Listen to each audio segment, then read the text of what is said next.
Now, turning to the weather, you keep an eye on those storms, huh?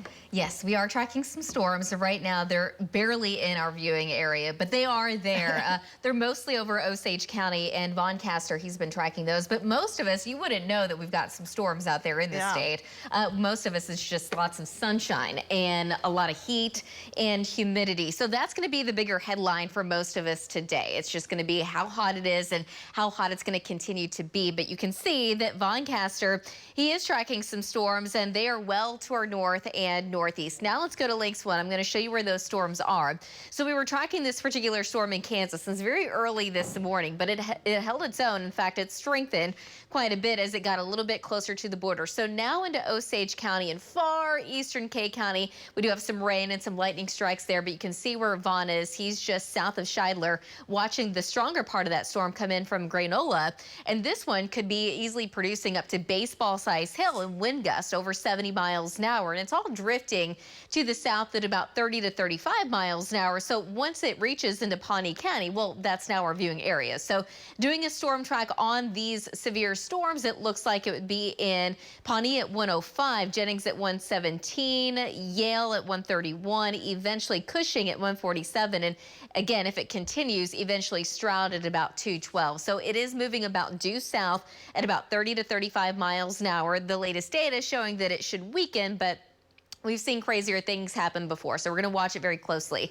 Heat advisory for all of central and eastern Oklahoma. This is all the way through tomorrow. We also have the other one out in Beaver County. But here's the thing, even if you're not under the heat advisory, technically it is still going to be very hot. And anywhere in the heat advisory, you could feel anywhere between about 105 to 110 degrees at its peak later in the afternoon. So today, fairly quiet for right now. Lots of sun, obviously very hot. This is our Norman Regional camera, part of our Lucky Star SkyCam network. 88 degrees, the south wind right now at 7 miles an hour, but with a dew point of 75. It already feels like 99 degrees. Temperatures in the 70s where we currently have the rain and storms, but low to mid 90s in the northwest and some low 90s now showing up in southwest Oklahoma with the south wind between about 5 to 50 miles an hour. Starting to see those mesonet sites in Osage County gusting over 40, but we easily have some gusts over that are not hitting the mesonet sites. Looking at just how it feels outside right now, it feels anywhere between the mid 90s to the low 100s. It feels like 103 right now in Kingfisher and also in Fairview. Lots of low 100s across the Red River. Now, as we get into tomorrow, the humidity is actually going to decrease a little bit, but the air temperature is going to be climbing. So we're still going to be in the sticky category over the next several days. Eventually, that humidity is going to go back up, and overall, the heat, that's just going to be the biggest headline for quite some time now, it looks like. And we're not the only ones dealing with this. You can see all the yellow and pink. That's all heat advisories, excessive heat warnings that stretches all the way from Mississippi back to California. So the heat dome, it's just to the south and west, but it's still giving us plenty of opportunity to get these little storms coming in out of the northwest flow. So we still have some more storm chances to go. The next one looks like it's going to arrive Wednesday night into Thursday morning. A slight chance really across the Kansas and Oklahoma border. Higher chances, though, move in as we get into Thursday night into Friday, and again as we get into Saturday. Those storm chances look a little higher and could also allow for slightly cooler temperatures. And when I say that, I'm talking about 80s.